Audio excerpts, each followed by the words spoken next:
영상 눌러주셔서 감사합니다. 좋아요와 구독 눌러주시면 오늘 이야기 바로 시작합니다. 저는 75세의 여성으로 이름은 박영숙입니다. 아침에 일어나 거울을 보면 주름진 얼굴과 백발이 된 머리카락이 세월의 무게를 말해줍니다. 제가 이 나이에도 일을 하고 건강을 유지해야 하는 이유는 바로 손자 현우 때문입니다. 갓난아기 때부터 키웠던 아이가 이제 어엿한 고등학생이 되었네요. 현우가 태어났을 때가 어제 같은데 벌써 17년이 흘렀습니다. 딸이 프랑스로 떠나면서 남겨둔 아이, 그때부터 제 인생은 다시 한번 바뀌었죠. 어떻게든 우리 손자 뒷바라지를 하려고 빵 공장에서 야간 근무를 하고 낮에는 해장국 식당에서 설거지를 하면서 참 바쁘게 살았습니다. 아직 어린 손자 뒷바라지를 하려면 적어도 70대까지는 돈을 벌어야 하는데 60이 넘어서면서 저를 써주는 곳이 점점 줄어들더라고요. 처음에는 나이가 좀 있으시네요 라는 말로 거절당했고 나중에는 아예 면접 기회조차 주지 않았습니다. 이력서에 적힌 생년월일을 보고는 죄송하지만 이라는 말만 돌아왔어요. 할머니, 우리 매장은 좀 젊은 사람들이 필요해서요. 어르신, 이 일은 체력이 많이 필요한데 무리하시면 안 되잖아요. 거절의 이유는 다양했지만 결국 핵심은 하나였습니다. 나이가 많다는 것. 나이 든 할머니가 일할 곳이 없다는 현실의 벽에 부딪혀 막막했습니다.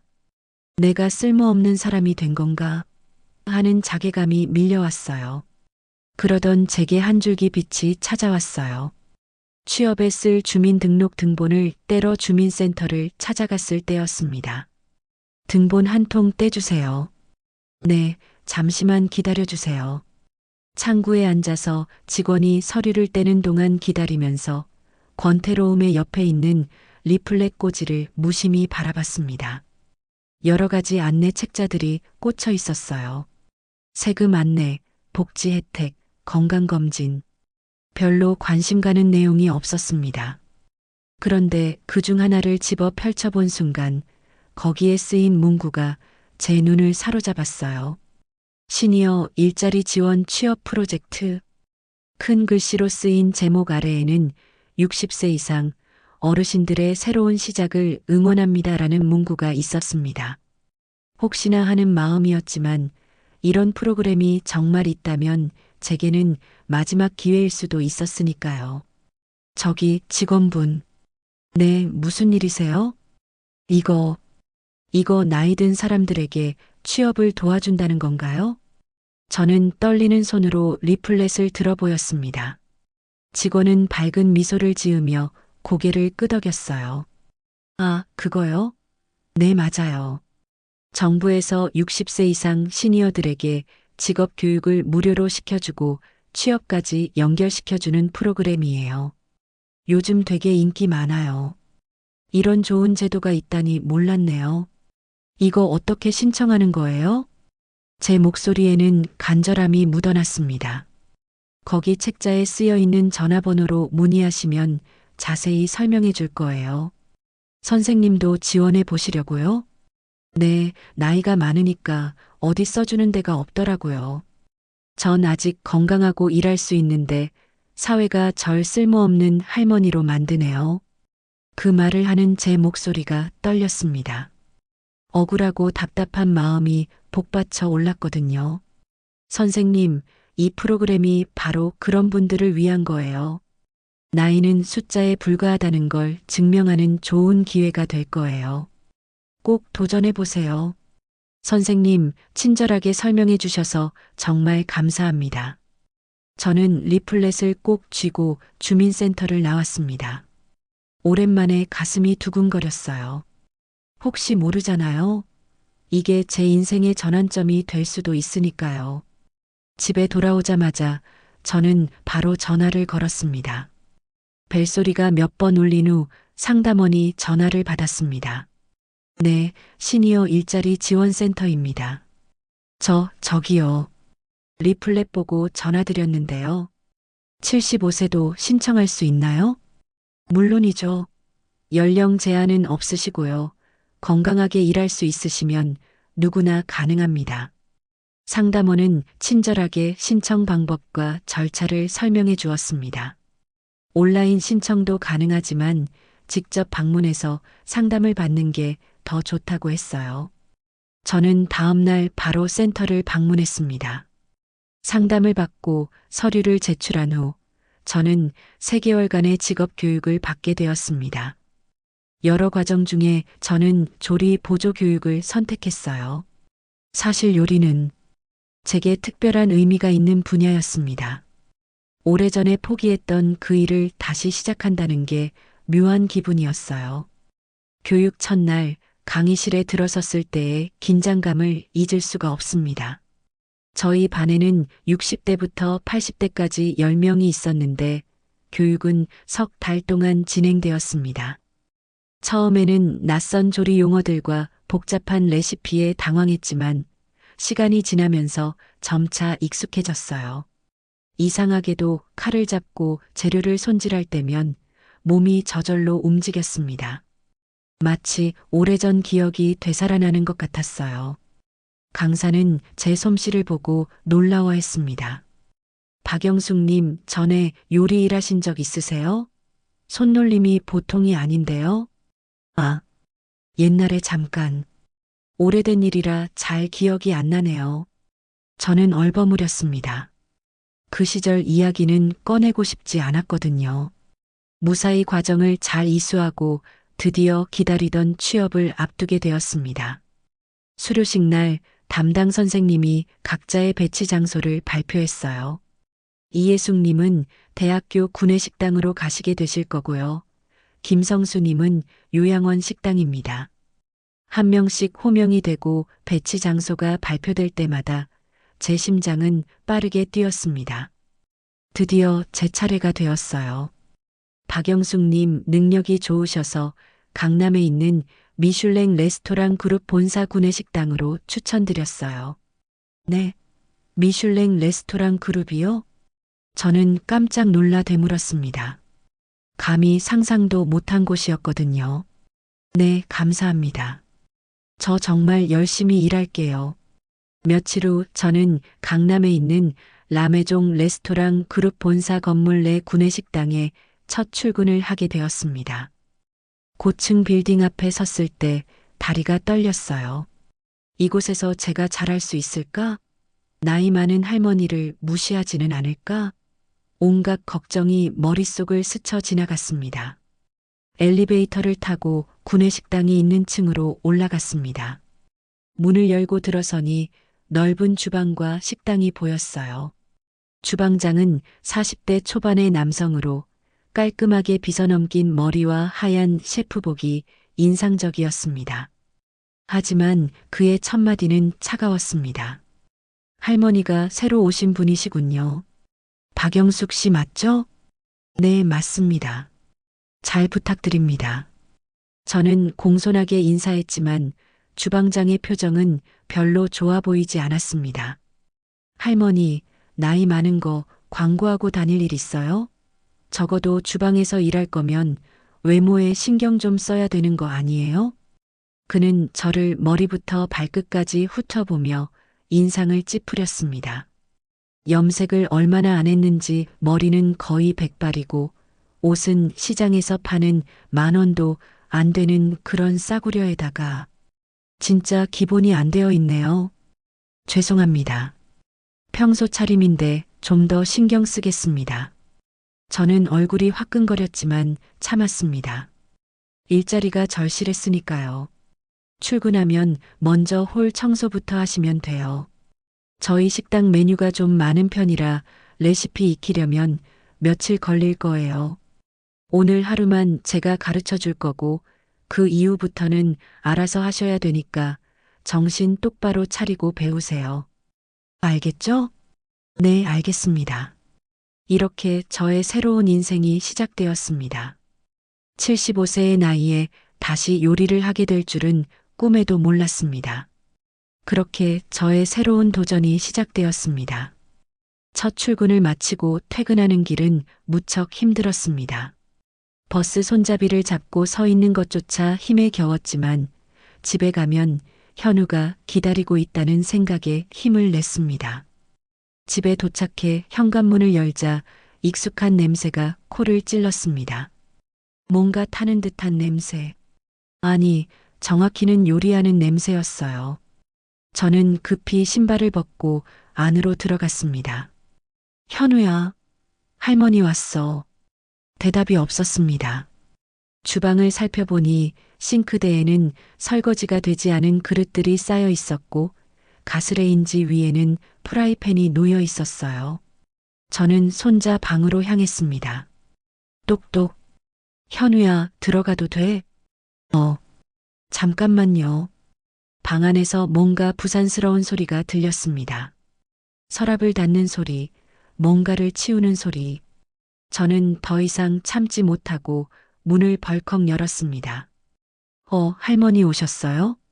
현우는 화들짝 놀라며 책상 앞에 앉아 있었습니다. 하지만 책상 위에는 교과서가 아니라 요리책이 펼쳐져 있었고 노트에는 빼곡하게 레시피가 적혀 있었어요. 손에는 펜이 아니라 과도를 쥐고 있었습니다. 너 지금 또 요리 연습한 거야? 제 목소리가 높아졌습니다. 현우는 당황한 표정으로 과도를 내려놓았어요. 할머니가 요리는 안 된다고 했지. 공부하다가 머리 식힐 겸 조금밖에 안 했어요. 그냥 새로운 레시피 좀 연구하고 있었어요. 새로운 레시피? 지금 그게 중요한 게 아니잖아. 너 다음 달이면 수능 모의고사인 거 알지?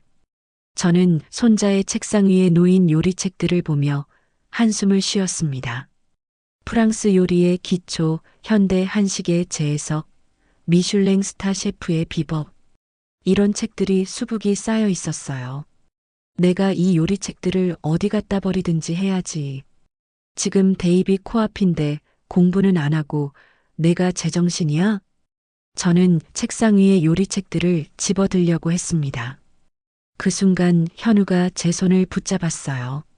할머니, 제 책을 왜 마음대로 치우시려고 해요? 이게 내 인생에 도움이 안 된다고 했잖아. 그건 할머니 생각이고 제 생각은 달라요. 저는 현우 손에 들려있던 과도를 뺏으려고 안간힘을 썼습니다. 현우는 반사적으로 과도를 쥐던 손에 힘을 주며 저를 똑바로 쏘아봤어요.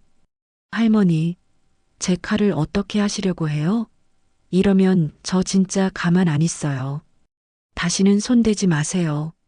현우의 목소리에는 분노가 섞여 있었습니다. 제가 본 손자의 모습 중 가장 화난 표정이었어요. 저는 잠시 멈칫했지만 곧 다시 목소리를 높였습니다. 현우야, 할머니가 그러는 데는 다 이유가 있어. 요리하는 요리사 되면 밥이나 제대로 먹고 살 수 있는지 알아? 주방에서 하루 종일 서서 일하고 화상 입고 칼에 베이고 그게 얼마나 힘든 일인지 너는 몰라. 제 목소리는 떨리고 있었습니다. 과거의 기억들이 떠올랐거든요. 남들처럼 평범하게 대학교 가고 의사나 변호사처럼 안정적인 직업을 가져야 평생 편하게 살 거 아니냐고. 왜 이렇게 힘든 길을 가려고 하는 거야? 할머니, 그게 할머니 고정 레퍼토리예요. 의사 된다고 행복하리라는 보장이 있어요? 변호사 된다고 인생이 완벽해져요? 전혀 아니잖아요. 현우가 반박했습니다. 손자의 눈에는 눈물이 고여 있었어요. 난 내가 즐거워할 수 있는 일을 하고 싶다고요. 요리할 때가 전 제일 행복해요. 새로운 레시피를 개발할 때, 재료들이 어우러져서 하나의 요리가 완성될 때, 그 순간만큼은 제가 정말 살아있다는 느낌이 들어요. 제 인생에 요리가 없다는 건 상상도 못 해봤어요. 현우의 말에는 진심이 담겨 있었습니다. 하지만 저는 그 진심을 받아들일 수가 없었어요. 그래, 지금 어리니까 그럴 수 있어. 열정만으로 살 수 있다고 생각하는 나이지. 하지만 세상은 그렇게 호락호락하지 않아. 취미로 하는 건 할머니가 허락해 줄게. 하지만 절대 공부에 방해되면 안 돼. 저는 현우의 어깨를 붙잡고 눈을 똑바로 쳐다봤습니다. 너 자꾸 성적 떨어지고 이래서 대학이나 가겠니? 작년에 전교 20등이었던 내가 이번에는 50등으로 떨어졌잖아.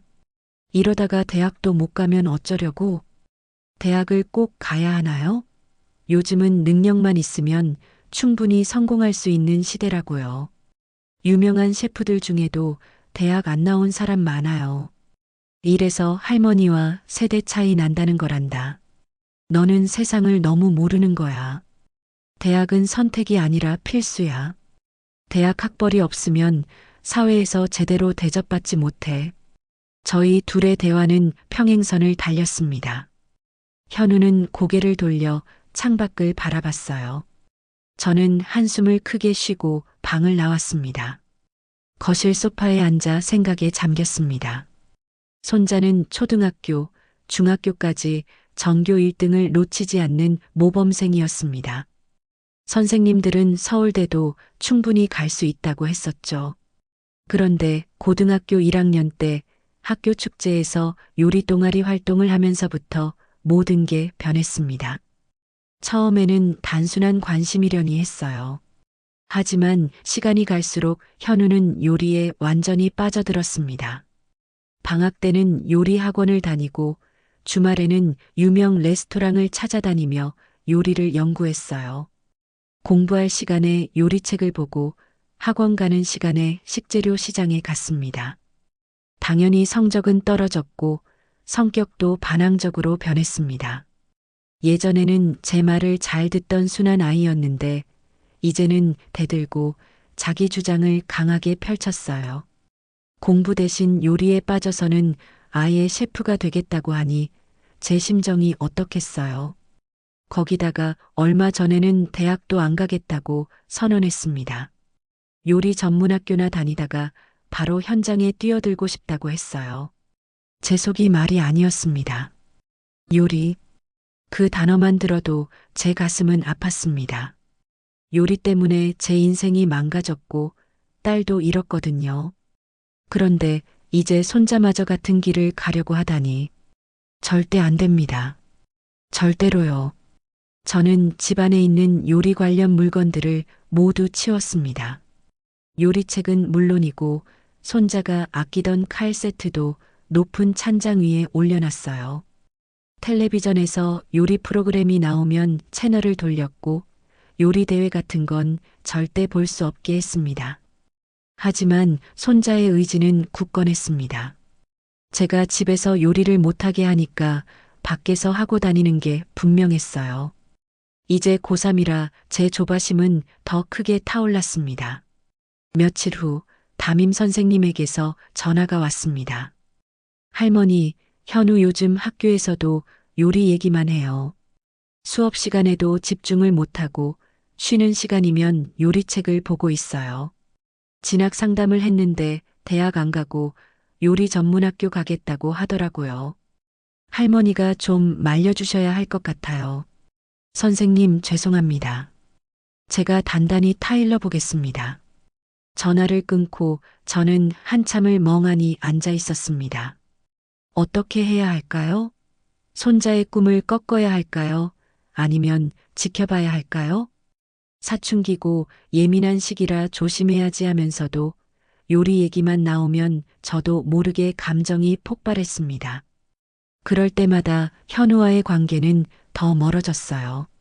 제가 집에서 요리를 못하게 하니 밖에서 하고 다니는 건지 매일 귀가 시간이 늦어지더라고요. 저녁 7시면 집에 오던 아이가 9시, 10시에 들어왔습니다. 어디서 뭘 하는지 물어봐도 친구들이랑 공부했어요 라는 대답뿐이었어요. 어느 날 밤 11시가 되어도 현우가 집에 오지 않았습니다. 전화를 해도 받지 않았어요. 저는 걱정이 되어 잠을 이룰 수가 없었습니다. 혹시 사고라도 난 건 아닐까?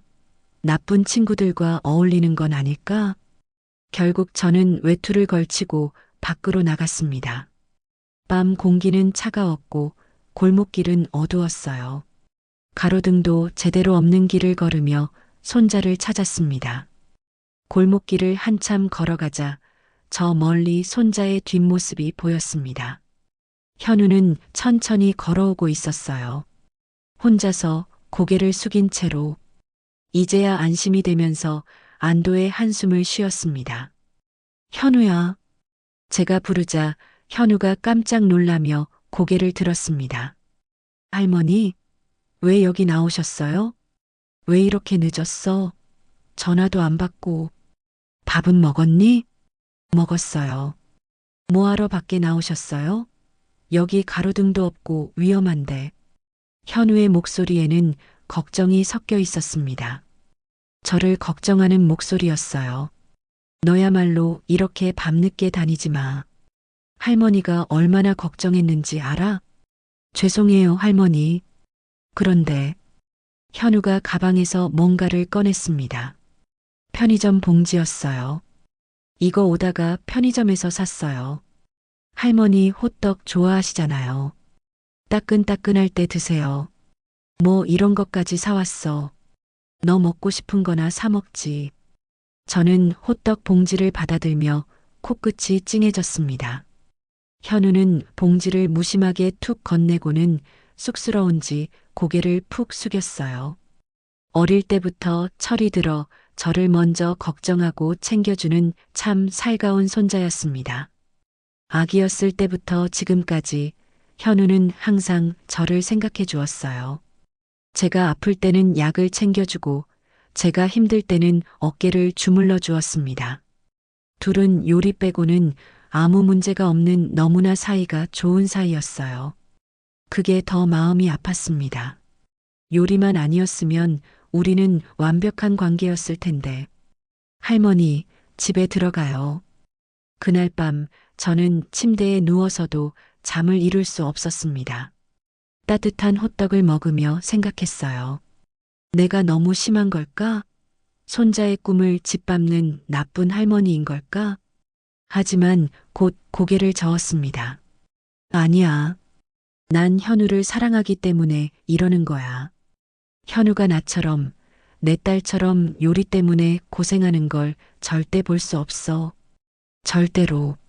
저는 이불을 머리까지 뒤집어 쓰고 눈을 감았습니다. 하지만 잠은 쉽게 오지 않았어요. 현우의 요리할 때가 제일 행복해요라는 말이 계속 머릿속에 맴돌았습니다. 그렇게 저희의 갈등은 깊어져만 갔습니다.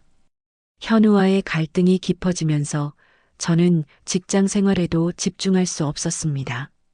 구내 식당에서 일하는 동안에도 자꾸 손자 생각이 났어요. 오늘은 학교에서 잘 지내고 있을까? 또 요리 생각만 하고 있는 건 아닐까?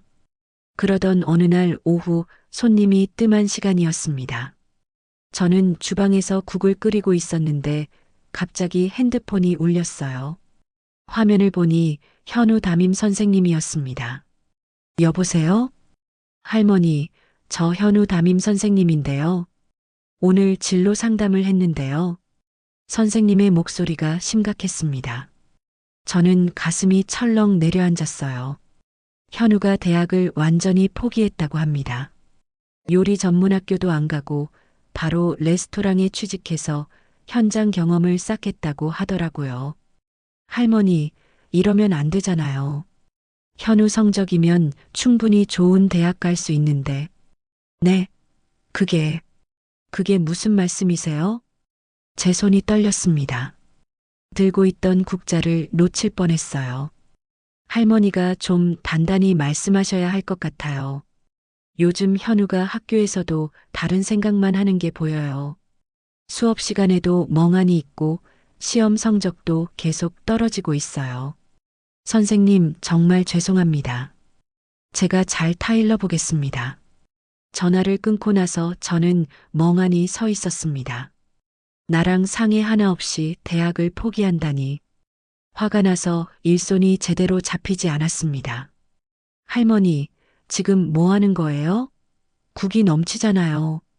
주방장의 날카로운 목소리에 정신을 차렸습니다.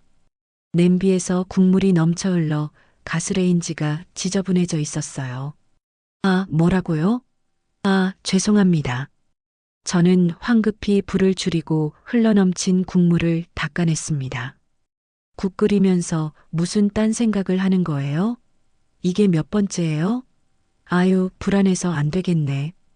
당분간 요리는 손도 대지 마세요. 청소나 하세요. 결국 저는 더 이상 강요할 수 없었습니다. 손자를 잃을까봐 두려웠거든요. 현우는 대학을 포기했고 졸업 후에 바로 취업 준비를 하겠다고 했습니다. 며칠간 침묵이 흘렀습니다. 저희는 같은 집에 살면서도 대화를 거의 하지 않았어요. 현우는 제가 차려준 밥도 먹지 않고 혼자 편의점 도시락을 사다 먹었습니다. 어느 날 저녁 퇴근하고 집에 왔는데 거실에 현우 가방이 놓여 있었어요.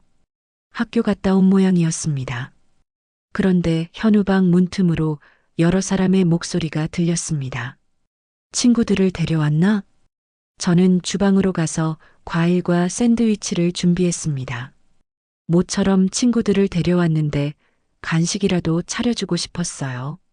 쟁반에 정성껏 담아서 현우 방으로 향했습니다. 노크를 하려는 순간 방 안에서 들리는 대화 소리에 제 손이 멈췄습니다. 이번 주말 쿠킹 클래스는 우리 학교 근처에 있는 문화센터에서 하는 거 어때? 거기 좋지. 요리 동호회 사람들이 엄청 많이 오잖아. 우리 실력 알리기에 딱이야. 그래, 그거 괜찮겠네. 우리 아직 아마추어라서 민폐는 안 끼칠 거야. 현우야, 내가 만든 퓨전 한식 레시피 진짜 대박이더라. 이번에 그거로 승부 보자. 쿠킹 클래스? 요리 동호회? 저는 귀를 의심했습니다. 현우가 단순히 요리를 좋아하는 수준이 아니라 이미 팀 활동까지 하고 있었던 거예요. 저는 더 이상 참을 수 없었습니다. 노크도 하지 않고 방문을 벌컥 열었습니다. 현우야, 너 설마 아직도 요리하는 거니? 방 안에는 현우와 친구 3명이 있었습니다. 바닥에는 요리책들이 펼쳐져 있었고 노트북 화면에는 요리 레시피 동영상이 재생되고 있었어요. 할머니, 이렇게 갑자기 들어오면 어떡해요? 현우가 화들짝 놀라며 노트북을 닫았습니다. 쿠킹 클래스 한다는 게 도대체 무슨 소리냐? 너 나한테 거짓말한 거야? 거짓말 아니에요. 할머니가 물어보신 적이 없잖아요. 아니, 그게 그런 뜻이 아니잖아. 너 대학 포기한다더니 이제 아예 요리팀까지 만든 거야? 맞아요. 저 요리하고 싶어서 대학 포기한 거예요. 이 친구들과 요리팀을 결성해서 대회도 나가고 있어요. 이제 아예 본격적으로 준비하려고요. 이제 아예 팀을 만들었다고? 할머니 속 뒤집어지는 거 보려고 작정을 했구나. 제 목소리가 떨렸습니다. 분노와 슬픔이 뒤섞인 목소리였어요. 저와 손자의 언성이 높아지자 친구 한 명이 일어서서 저를 향해 공손하게 인사했습니다. 할머니, 인사가 늦었습니다. 전 이 팀의 리더를 맡고 있는 강준서입니다. 키가 크고 똑 부러져 보이는 청년이었습니다. 안경을 쓴 모습이 제법 신중해 보였어요. 제가 리더로서 감히 말씀드리면 현우 진짜 실력 좋습니다. 저희 팀원 중에서도 가장 창의적이고요. 앞으로 훌륭한 셰프가 될 소질이 충분해요. 저희가 지난달 아마추어 요리 대회에 나갔는데요. 현우가 만든 요리가 심사위원들한테 엄청 호평받았어요. 사람들이 현우 요리 먹고 감동받았다며 격려해주는 분들이 얼마나 많은데요. 다른 친구가 거들었습니다. 현우 요리 계속 할 수 있게 허락해 주시면 안 되겠어요?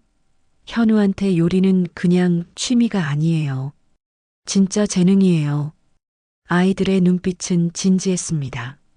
하지만 저는 받아들일 수 없었어요. 리더라고 했죠? 그렇다면 우리 현우 탈퇴시켜 주세요. 우리 손자 요리하는 거 절대 용납할 수 없습니다. 할머니, 현우가 소리쳤습니다. 할머니가 뭔데 제 인생을 정하시는 거예요? 제 친구들한테까지 이러시면 어떡해요? 진짜 대화가 안 된다니까.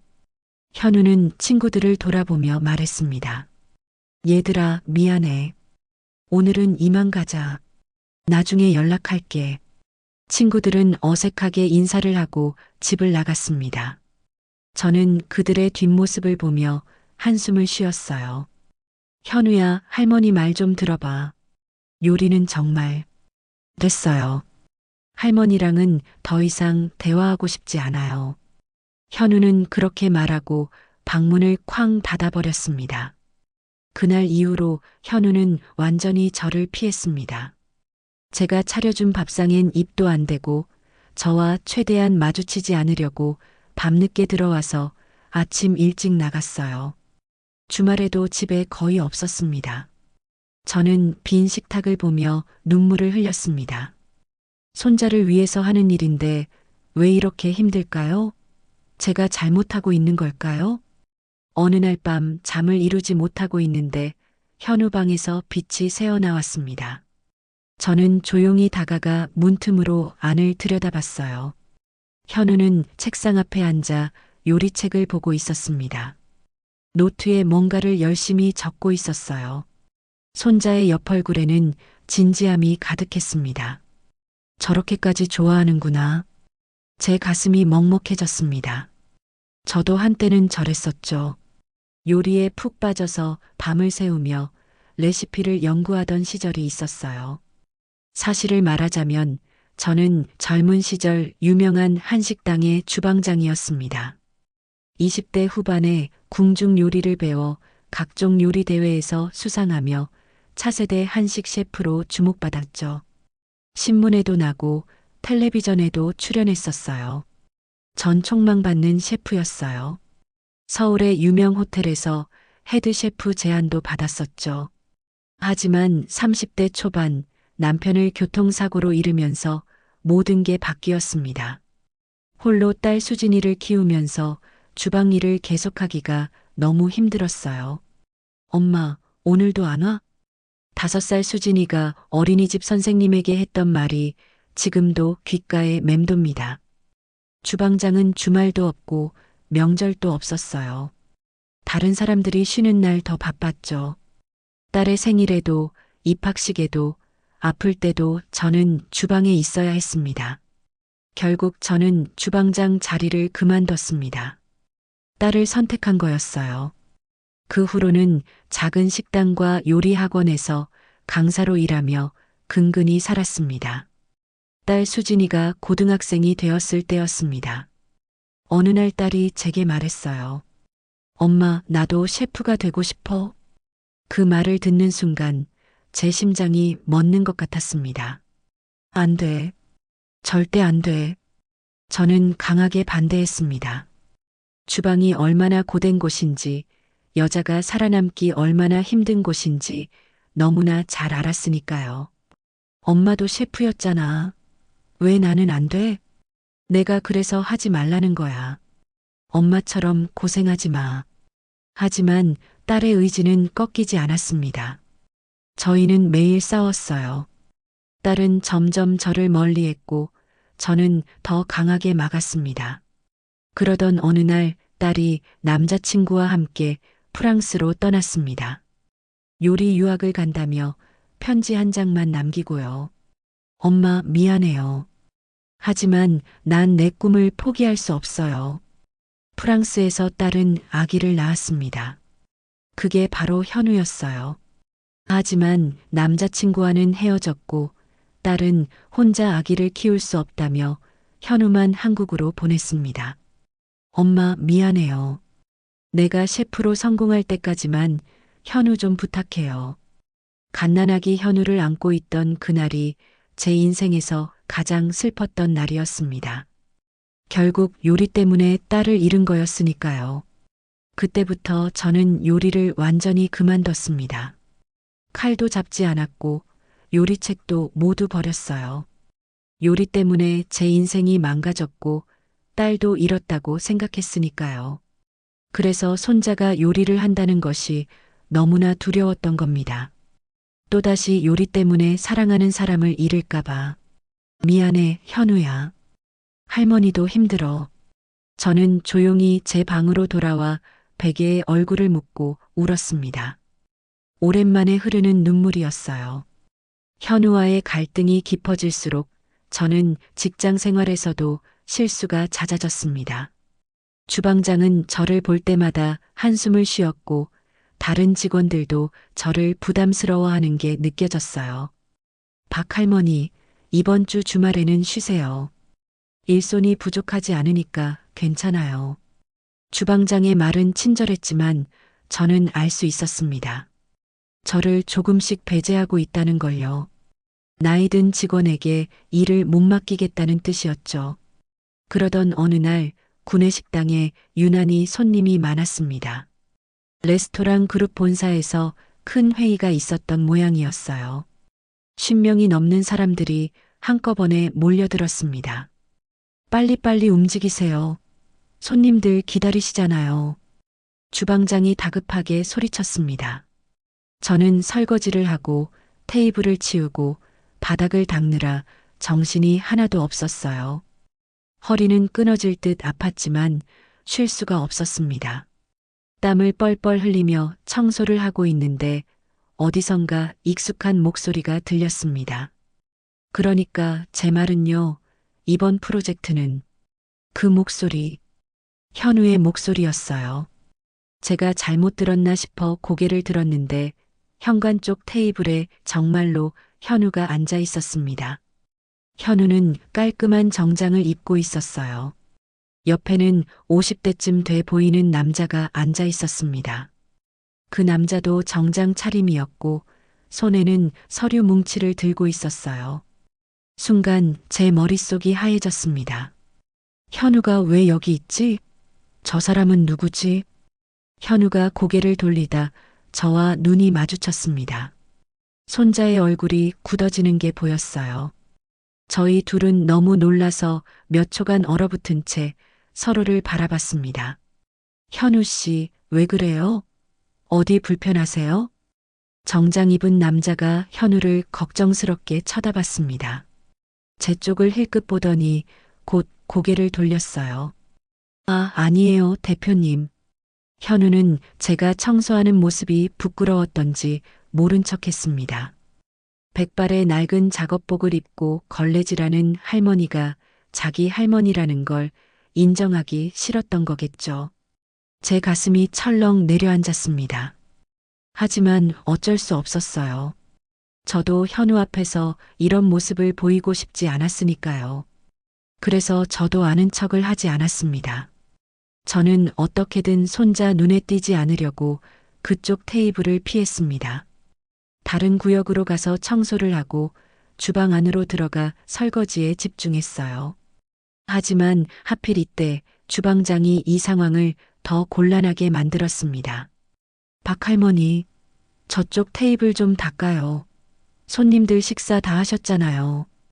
주방장이 큰 소리로 저를 불렀습니다. 그것도 하필 현우가 앉은 테이블 바로 옆 테이블이었어요. 네, 지금 갑니다. 저는 천천히 그쪽으로 걸어갔습니다. 최대한 현우 시야에 안 들어가려고 조심했지만 좁은 공간이라 어쩔 수 없었어요. 테이블을 닦고 있는데 주방장이 또 다가왔습니다. 할머니, 이거 테이블 똑바로 닦은 거 맞아요? 주방장이 테이블 구석을 손가락으로 문질렀습니다. 나이 드니 이제 눈도 안 보이는 거예요? 이렇게 설렁설렁 할 거면 남한테 피해주지 말고 집에 가서 쉬시라고. 주방장의 목소리가 식당 전체에 울려 퍼졌습니다. 다른 손님들이 일제히 저를 쳐다봤어요.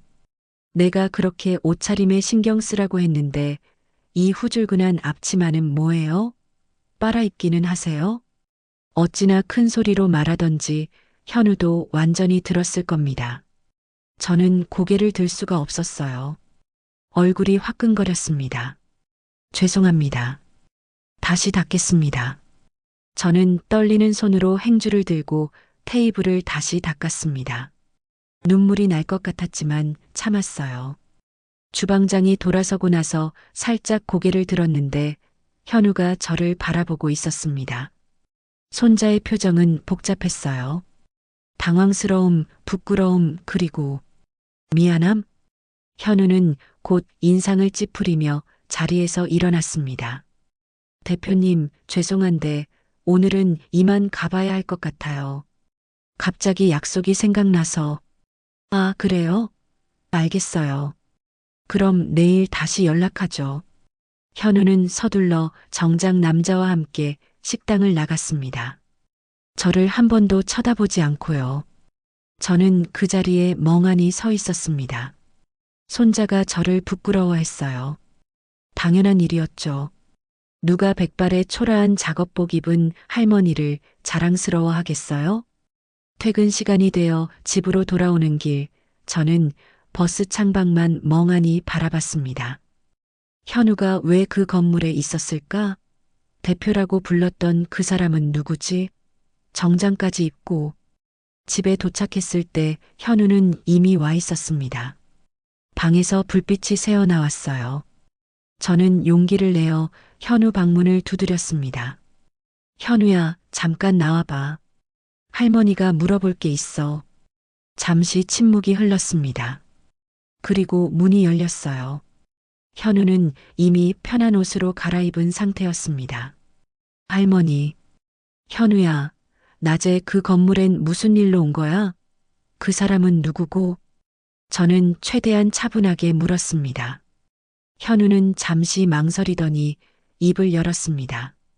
할머니한테 미리 말씀 못 드렸는데, 저 거기 라메종 레스토랑 그룹에 계약했어요. 뭐, 계약이라니? 저희 팀이 지난달 요리 대회에서 좋은 성적을 거뒀잖아요.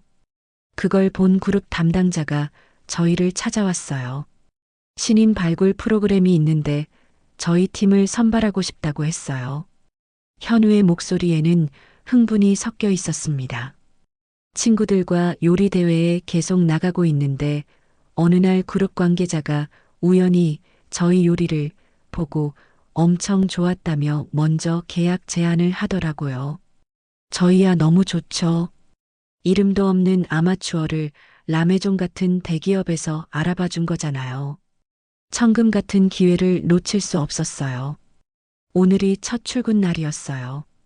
대표님이랑 앞으로 어떤 식으로 트레이닝 받을지, 어떤 레스토랑에 배치될지 그런 얘기를 나누고 있었어요. 저는 믿을 수가 없었습니다. 현우가 이미 그렇게까지 진행한 거예요?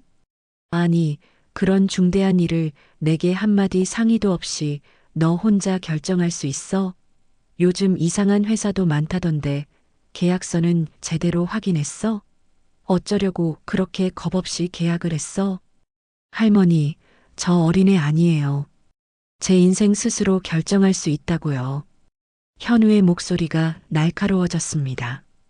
할머니가 상관할 일 아니잖아요. 제 인생이에요, 제 인생. 상관할 일이 아니라고? 너를 키운 사람이 누군데 그런 말을 해? 제 목소리도 높아졌습니다. 할머니는 왜 그 건물 구내식당에서 일하신다는 거 저한테 말 안 하셨어요? 저도 몰랐어요. 오늘 처음 알았다고요. 내가 일하는 곳까지 너한테 일일이 말할 필요 있어? 그건 내 일이잖아. 할머니 말씀 잘하셨네요. 저도 똑같아요. 할머니 일, 제 일 각자 알아서 잘하면 되는 거잖아요. 서로 간섭하지 말고요. 현우는 그렇게 말하고는 방문을 닫으려고 했습니다. 현우야, 잠깐만. 그런데 너. 할머니, 저 피곤해요. 오늘은 이만 쉴게요. 쾅! 문이 닫혔습니다.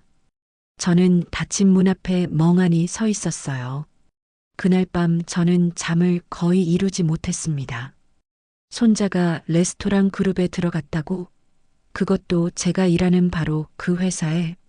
이게 우연일까요? 아니, 우연이 아니었습니다. 교육센터 선생님이 그랬잖아요. 이력을 보니 그쪽과 연관이 있으시더라고요. 제 과거 경력을 보고 저를 그곳에 배치한 거였어요. 혹시 회사에서 현우의 할머니가 저라는 걸 알고 있는 건 아닐까? 그런 생각이 들자 더 불안해졌습니다. 만약 현우가 제 손자라는 게 알려지면 현우는 부끄러워할 거예요. 청소하는 할머니의 손자라는 게 알려지면 무시당할 수도 있고요. 아니야, 모를 거야. 회사가 그렇게까지 신경 쓰지는 않았을 거야. 저는 스스로를 달랬습니다. 그 이후로 며칠간 저와 현우는 한 건물에서 일했지만 서로를 피했습니다. 그러던 어느 날 점심시간이 지나고 손님이 뜸한 오후 시간이었습니다. 저는 식재료가 담긴 무거운 박스를 창고로 옮기려고 하고 있었어요. 으악! 박스를 들어 올리는 순간 허리에 통증이 왔습니다. 나이가 나이인지라 무거운 것을 들면 허리가 아팠어요. 할머니, 그거 제가 들게요. 갑자기 뒤에서 목소리가 들렸습니다. 돌아보니 현우 친구 준서였어요. 내가 여기는 왜? 지나가다가 봤어요. 이렇게 무거운 거 잘못 드시면 허리 다치세요. 준서는 제 손에서 박스를 받아들었습니다. 젊은 사람이라 그런지 가볍게 들어 올렸어요. 이거 어디에 놓으면 돼요? 저쪽 창고에 놓으면 돼. 고맙구나. 준서는 박스를 창고에 놓고 나서 미소를 지었습니다. 할머니, 근데 어떻게 여기서 일하시게 된 거예요? 아, 시니어 일자리 프로그램으로 취업했단다. 나이 들어서 일할 데가 없었는데 여기서 받아줘서 감사하지. 그러셨구나. 근데 할머니, 현우랑은 많이 안 마주치세요? 응. 서로 피하고 있어. 현우도 할머니 보기 싫을 테고, 나도 현우한테 이런 모습 보이기 싫고, 제 목소리가 작아졌습니다. 할머니, 현우가 할머니 보기 싫어서 피하는 거 아니에요. 준서가 조심스럽게 말했습니다.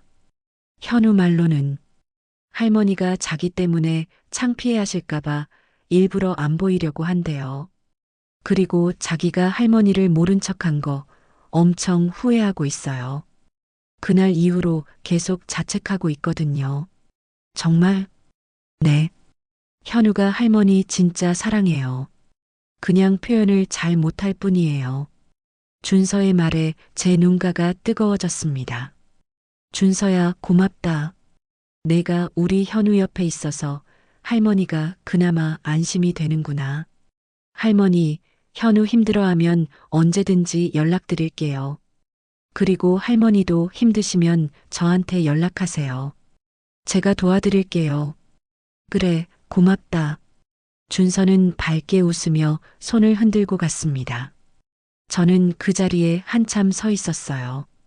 현우가 후회하고 있다고? 마음이 조금 따뜻해졌습니다. 그래도 손자는 저를 생각하고 있었던 거네요. 그날 이후로 가끔씩 준서가 들러서 저를 도와줬습니다. 무거운 것을 들어주기도 하고 이야기 상대가 되어주기도 했어요. 준서를 통해 현우의 근황도 조금씩 알 수 있었습니다. 어느 날 오후 준서가 구내식당으로 후다닥 들어왔습니다. 얼굴에 흥분이 가득했어요. 할머니, 큰일 났어요. 왜? 무슨 일이야? 현우한테 무슨 일 생긴 거야? 저는 깜짝 놀라 손에 들고 있던 접시를 내려놓았습니다. 아니, 좋은 일이에요. 저희 팀이 영 셰프 챌린지 대회에 초청받았어요. 영 셰프 챌린지? 네. 전국에서 제일 큰 요리 대회예요. 미슐랭 스타 셰프들이 심사하고 우승하면 해외 연수 기회도 주고요. 이번에는 프랑스에서 온 유명 셰프들도 특별 시연을 한대요. 준서의 목소리가 들떠 있었습니다. 그런데 문제가 하나 있어요. 이게 단독 대회가 아니라 미슐랭 스타 셰프들의 요리 시연회에 초청받은 거거든요. 엄청난 기회인데 솔직히 무서워요. 그래도 초청받았다는 게 대단한 거 아니야? 맞아요. 근데 관객이 5천 명이 넘게 온대요. 방송도 생중계되고요. 실수하면 전국에 망신당하는 거죠. 준서가 긴장한 표정을 지었습니다. 할머니, 혹시 시간 되시면 대회날 와주실 수 있으세요? 현우가 할머니 계시면 힘이 날 것 같대요. 정말? 현우가 그랬어? 네. 직접 말은 못하지만 제가 보니까 할머니가 옆에 계셨으면 좋겠다는 표정이더라고요. 제 가슴이 따뜻해졌습니다. 그럼 당연히 가야지. 대회가 언제인데? 이번 주 토요일이에요. 대회가 며칠 남지 않았다는 소리였습니다. 저는 그날부터 손자를 위해 무엇을 할 수 있을까 고민했어요. 그리고 결심했습니다. 손자가 좋아하는 음식을 만들어서 대회장에 가져가자고요. 토요일 아침 저는 새벽 4시에 일어났습니다. 장을 보러 전통시장에 갔어요. 신선한 재료들을 골라 담으며 생각했습니다. 얼마 만에 이렇게 정성껏 요리를 준비하는 걸까? 요리를 하면서 제 마음도 조금씩 편안해졌습니다. 대회장에 도착했을 때 저는 깜짝 놀랐습니다. 건물이 엄청나게 컸어요. 코엑스 컨벤션 센터라는 팻말이 보였습니다. 관중석은 거의 꽉 찼고 무대는 호텔 주방처럼 화려했어요.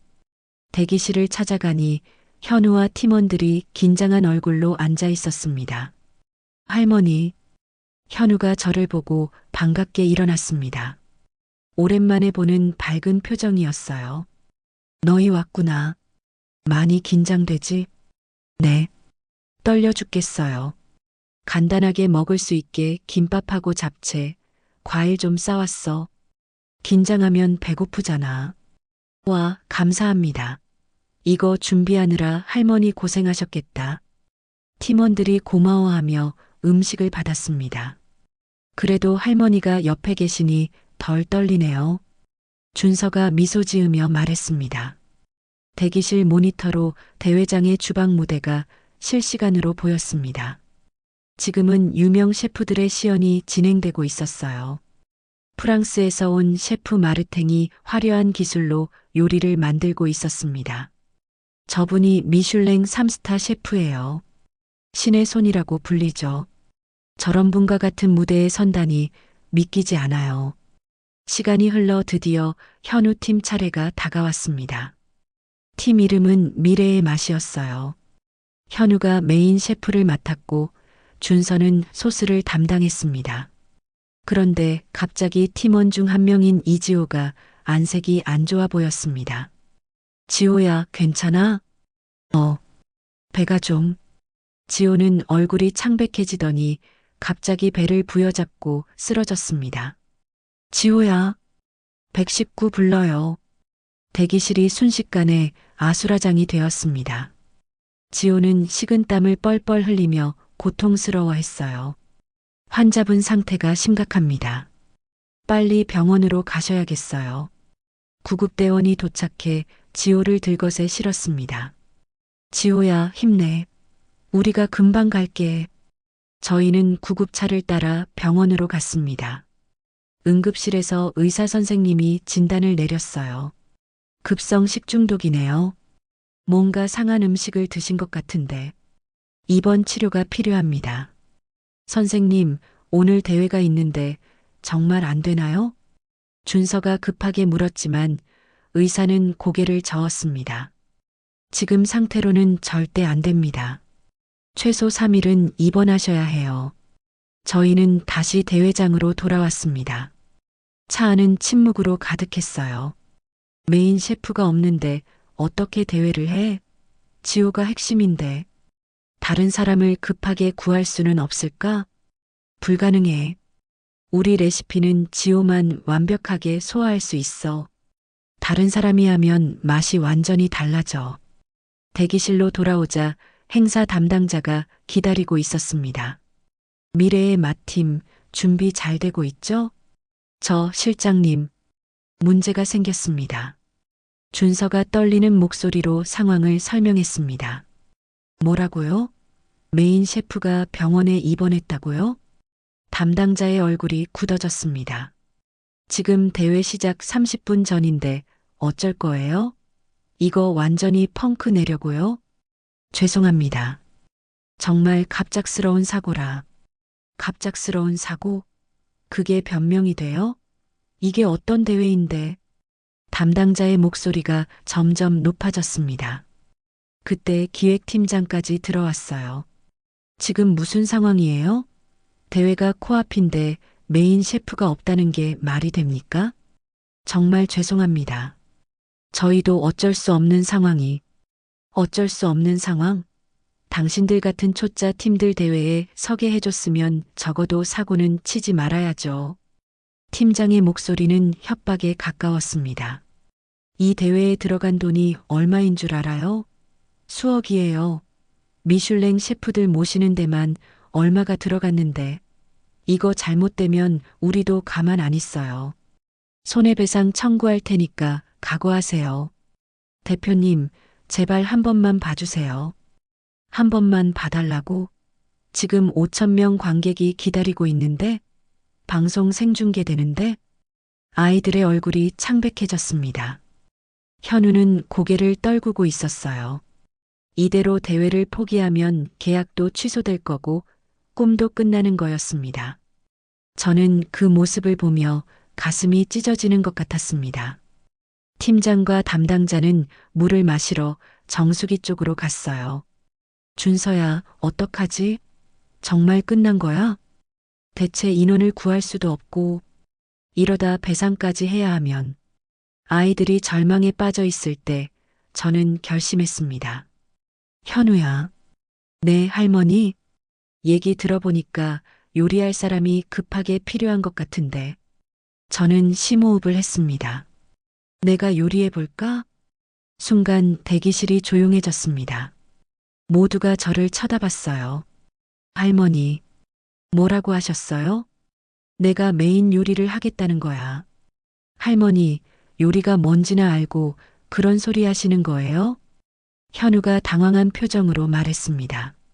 할머니, 현우 생각하시는 마음은 아는데요. 이건 정말 프로 수준이 필요한 대회예요. 할머니가 도와주실 수 있는 게 아니에요. 준서도 조심스럽게 말했습니다. 하지만 저는 단호했습니다. 나 한번 믿어봐. 내가 요리할 수 있게 해줘.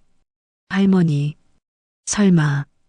현우가 제 눈을 똑바로 쳐다봤습니다. 준서야, 내가 한번 말해볼게. 현우가 준서에게 말했습니다. 물을 마시고 돌아온 팀장에게 저는 당당하게 말했습니다. 제가 메인 요리를 해보겠습니다. 뭐라고요? 팀장이 황당하다는 표정으로 저를 쳐다봤습니다. 할머니가 요리를 하시겠다고요? 하하, 오늘 정말 웃긴 날이네. 할머니, 팀장님께 왜 이런 말도 안 되는 소리를 하세요? 준서가 당황해하며 말했습니다. 할머니, 바둑판이. 아니, 칼이 몇 개인지는 아세요? 팀장이 비웃으며 물었습니다. 저희 할머니랑 시간 낭비하지 마시고 그냥 대회 취소하겠습니다. 현우가 자포자기한 표정으로 말했습니다. 그때 준서가 뭔가 결심한 듯 입을 열었습니다. 잠깐만요. 할머니, 정말로 요리하실 수 있으세요? 그럼 한번 시연해 주실 수 있어요? 우리 레시피대로요. 준서가 레시피를 건넸습니다. 저는 레시피를 쭉 훑어봤어요. 복잡한 프랑스 요리 기법과 한식이 결합된 퓨전 요리였습니다. 주방 좀 써도 될까? 네, 여기 연습용 주방 있어요. 저는 앞치마를 두르고 주방에 섰습니다. 50년 만에 다시 서는 프로 주방이었어요. 칼을 잡는 순간 제 손이 떨렸습니다. 하지만 곧 안정을 찾았어요. 심호흡을 하고 재료를 손질하기 시작했습니다. 제 몸이 기억하고 있었습니다. 칼을 잡는 각도, 썰는 리듬, 불 조절하는 타이밍. 모든 것이 자연스럽게 흘러나왔어요. 프랑스식 소스를 만들고 한식 양념을 버무리고 정교하게 플레이팅했습니다. 제 손은 춤을 추듯 움직였어요. 모두가 숨을 죽이고 지켜봤습니다. 요리가 완성되었습니다. 접시 위에는 예술 작품 같은 요리가 놓여 있었어요. 맛을 봐도 될까요? 준서가 떨리는 목소리로 물었습니다. 그럼. 준서가 한입 떴습니다. 그리고 눈이 커졌어요. 이게 준서의 눈에 눈물이 맺혔습니다. 팀장도 맛을 봤습니다. 그의 표정이 180도 바뀌었어요. 믿을 수가 없네요. 이런 실력자를 몰라봤다니.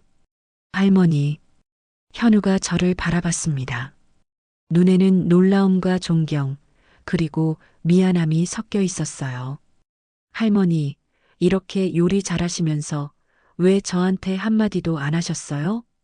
지금 그게 중요한 게 아니잖니. 대회 준비나 하자. 팀장이 저를 향해 고개를 숙였습니다. 선생님, 정말 죄송합니다. 제가 실례를 범했습니다. 부탁드립니다. 대회 좀 도와주십시오. 시간이 얼마 없으니 서두르죠. 저는 그렇게 말하고 손자를 바라봤습니다. 현우야, 우리 최고의 요리 만들어 보자. 현우가 고개를 끄덕였습니다. 그의 눈에서 눈물이 흘러내렸어요. 대회장 무대로 올라가는 순간 제 다리가 후들거렸습니다. 5천 명이 넘는 관중이 저를 바라보고 있었어요. 조명이 눈부시게 쏟아졌고 카메라들이 저를 향했습니다. 저기 봐, 할머니가 앞치마 입고 나왔어. 뭐야? 무대에 왜 할머니가 서 있어? 이거 무슨 코미디 프로그램이야? 관중석에서 웅성거림이 들렸습니다. 야유와 비웃음이 섞인 소리들이었어요. 저는 고개를 숙였습니다. 여기가 경로당이야? 대회를 우습게 보는 거야? 비싼 티켓 사서 왔는데 이게 뭐야? 관객들의 목소리가 점점 커졌습니다. 심지어 VIP석에 앉은 레스토랑 그룹 사장님도 기획팀장을 불러 화를 내는 게 보였어요. 이거 뭔가? 저 할머니는 대체 누구야? 죄송합니다, 대표님. 메인 셰프가 급하게 병원에 입원해서. 그래도 저건 너무하잖아. 우리 회사 이미지가 어떻게 되는 거야? 저는 무대 위에서 얼어붙었습니다. 제가 너무 무모한 선택을 한 걸까요? 손자에게 오히려 망신만 주는 건 아닐까요? 그때 현우가 제 손을 꼭 잡았습니다. 할머니, 괜찮아요. 할머니는 할 수 있어요. 현우가 주먹을 불끈 쥐어 보여줬어요. 그 모습을 보니 용기가 났습니다. 맞아. 나는 할 수 있어. 50년 전에도 했던 일이잖아. 심호흡을 하고 조리대 앞에 섰습니다. 사회자가 마이크를 들고 우리 팀을 소개했어요. 다음은 미래의 맛팀입니다. 예상치 못한 상황으로 메인 셰프가 교체되었는데요. 사회자도 당황한 기색이었습니다. 자, 그럼 시작하겠습니다. 타이머가 울렸습니다. 저희에게 주어진 시간은 45분. 전체, 메인, 디저트까지 3가지 요리를 완성해야 했습니다. 저는 칼을 집어들었습니다. 손이 떨렸지만 재료를 보는 순간 모든 게 사라졌어요. 오직 요리에만 집중했습니다. 채소를 손질하기 시작했습니다. 칼끝이 도마 위를 리드미컬하게 움직였어요. 똑똑똑 일정한 박자로 재료가 썰렸습니다. 관중석의 웅성거림이 점차 줄어들었습니다. 저 할머니 칼질 좀 보세요. 프로 셰프 같은데? 손놀림이 예사롭지 않아. 저는 전통 한식 기법으로 육수를 내기 시작했습니다. 멸치, 다시마, 무. 오래전 제가 궁중 요리를 배울 때 익혔던 방법이었어요. 동시에 프랑스식 소스를 만들었습니다. 버터와 와인을 넣고 불 조절을 섬세하게 했죠. 50년 전 제가 프랑스 요리를 공부했던 기억이 되살아났습니다. 저건 클래식 프렌치 기법이잖아. 심사위원석에 앉은 프랑스 셰프 마르탱이 몸을 앞으로 기울였습니다. 근데 한식 기법과 결합시키고 있어. 저렇게 자연스럽게 융합하다니. 현우가 옆에서 소스 만드는 걸 도왔습니다. 준서는 가니쉬를 준비했어요. 우리는 말없이도 호흡이 척척 맞았습니다. 제 손에서 완성된 전체 요리가 나왔습니다. 한식 전통 어체에 프랑스식 비네그레트를 곁들인 요리였어요. 플레이팅도 현대적으로 했습니다. 와, 관중석에서 탄성이 터져 나왔습니다. 카메라가 제 요리를 클로즈업했고 대형 스크린에 떴어요. 이어서 메인 요리를 만들었습니다. 한우 갈비찜을 프렌치 브레이징 기법으로 재해석한 요리였어요. 전통과 현대가 만나는 순간이었습니다. 제 이마에는 땀이 송골송골 맺혔지만 손은 멈추지 않았습니다. 마지막 디저트까지 완성했어요. 약과를 현대적으로 재해석하고 프랑스식 크렘 앙글레즈를 곁들였습니다. 타임 45분이 끝났습니다. 저희의 요리가 심사위원석으로 옮겨졌어요. 심사위원들이 포크를 들었습니다. 첫 번째로 프랑스 셰프 마르탱이 한 입 맛봤어요. 그는 눈을 감았습니다. 오래 씹더니 천천히 눈을 떴어요. 인크레더블.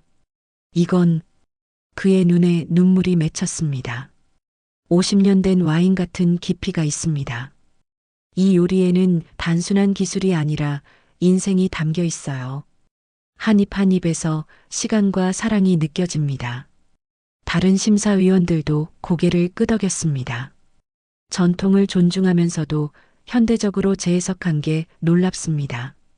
프로 중에 프로 솜씨입니다. 이런 요리는 아무나 할 수 없어요. 관중석에서 박수가 터져 나왔습니다.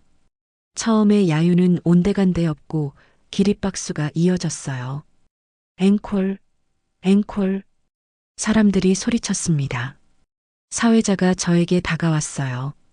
정말 놀라운 요리였습니다. 그런데 선생님, 전문적으로 요리를 배우신 건가요? 마이크가 제 앞에 놓였습니다. 저는 심호흡을 했어요. 네, 저는 사실 40대 시절에 한식당 주방장으로 일했습니다. 관중석이 술렁거렸습니다. 궁중 요리를 전공했고 각종 요리 대회에서 수상도 했었어요. 차세대 한식 셰프로 주목받았었죠. 그렇다면 왜 주방을 그만두셨나요? 사회자가 조심스럽게 물었습니다. 30대에 남편을 사고로 잃었습니다. 혼자 딸을 키우면서 주방 일을 계속하기가 너무 힘들었어요. 딸이 저를 필요로 할 때 저는 항상 주방에 있어야 했죠. 결국 주방을 떠났습니다. 제 목소리가 떨렸습니다.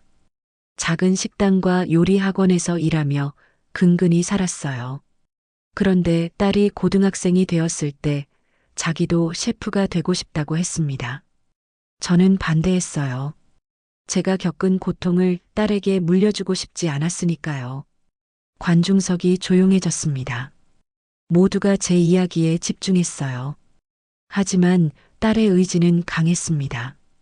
우린 매일 싸웠고 결국 딸은 남자친구와 함께 프랑스로 떠났습니다. 요리 유학을 간다고요. 거기서 아기를 낳았는데 남자친구와 헤어진 후 아기만 한국으로 보냈어요. 그게 바로 저는 현우를 바라봤습니다. 제 손자입니다. 그때부터 저는 요리를 완전히 그만뒀어요. 요리 때문에 딸을 잃었다고 생각했으니까요. 그래서 손자가 요리를 한다는 게 너무 두려웠습니다. 또다시 요리 때문에 사랑하는 사람을 잃을까봐 제 눈에서 눈물이 흘러내렸습니다. 바로 그때였습니다. 무대 옆에서 한 사람이 걸어 나왔어요. 흰색 셰프복을 입은 여성이었습니다. 프랑스 셰프들과 함께 있던 사람이었죠. 엄마. 그 여성이 떨리는 목소리로 말했습니다. 저는 그 목소리를 알아봤습니다. 절대 잊을 수 없는 목소리였어요. 수진아? 가까이 다가온 얼굴을 보니 확실했습니다. 제 딸 수진이었어요. 나이가 들고 성숙해졌지만 여전히 제 딸의 얼굴이었습니다. 엄마, 저예요. 수진이에요. 저는 딸을 부둥켜 안았습니다. 20년 만의 재회였어요. 우리는 무대 위에서 한참을 울었습니다. 엄마, 정말 죄송해요. 그동안. 아니야, 괜찮아. 이렇게 다시 만났잖아. 관중석에서도 눈물을 훔치는 사람들이 보였습니다. 현우도 놀라서 얼어붙어 있었어요.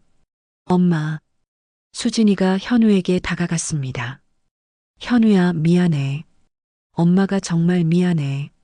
수진이는 현우 앞에 무릎을 꿇었습니다.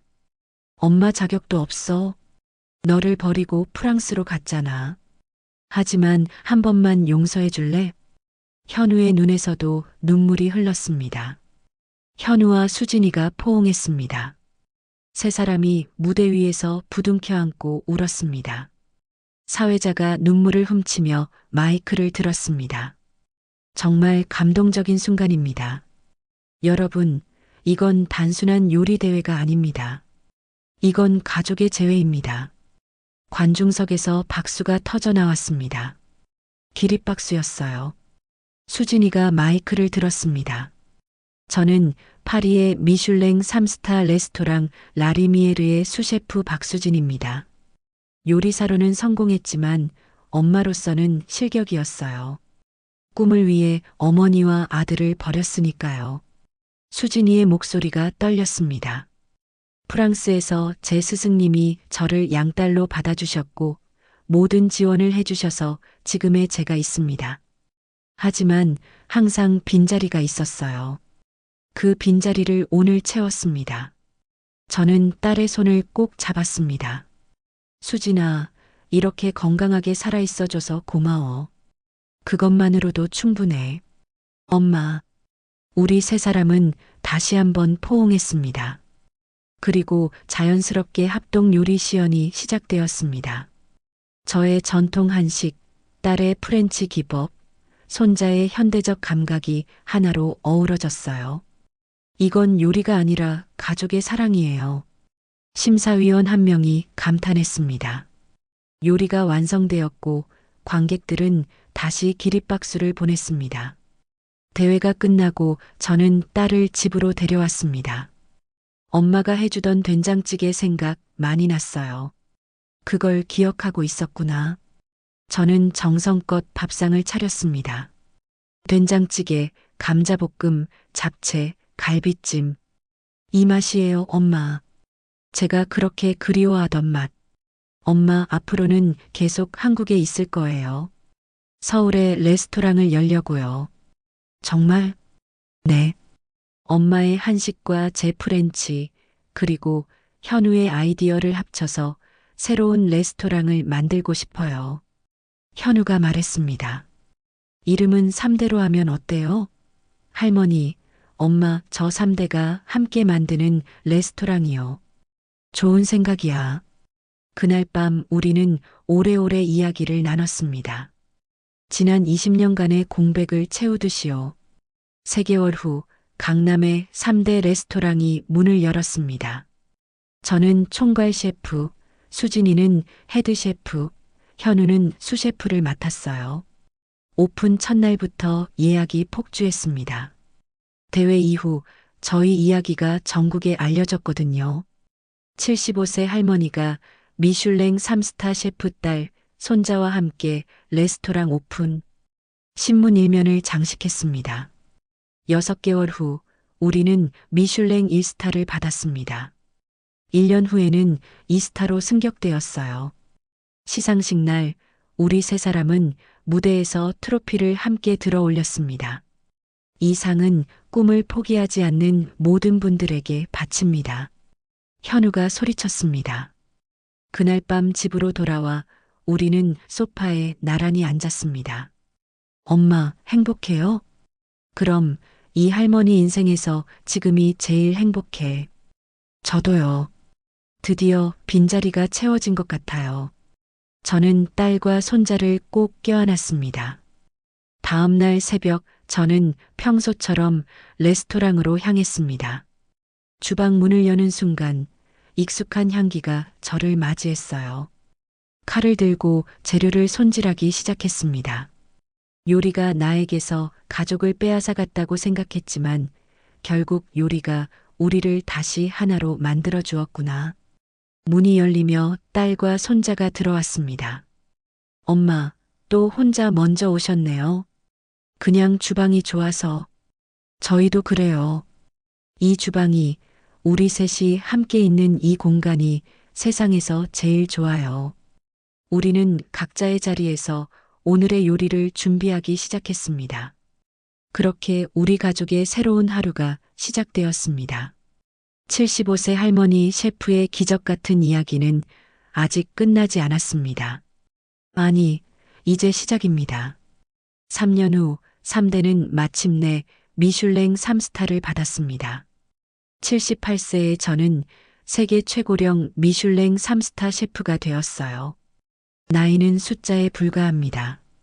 중요한 건 꿈을 포기하지 않는 마음입니다. 인터뷰에서 제가 한 말이 전 세계로 퍼져나갔습니다. 그리고 저는 오늘도 주방에 섭니다. 딸, 손자와 함께 우리가 만들어내는 요리에는 여전히 사랑이 가득 담겨 있습니다. 여러분, 오늘 이야기 어떠셨나요?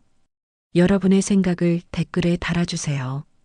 그리고 오늘의 감사한 일이 있다면 같이 적어주세요. 더 많은 이야기를 위하여 구독과 좋아요 꼭 부탁드립니다. 여러분의 구독과 좋아요는 저에게 큰 힘이 됩니다.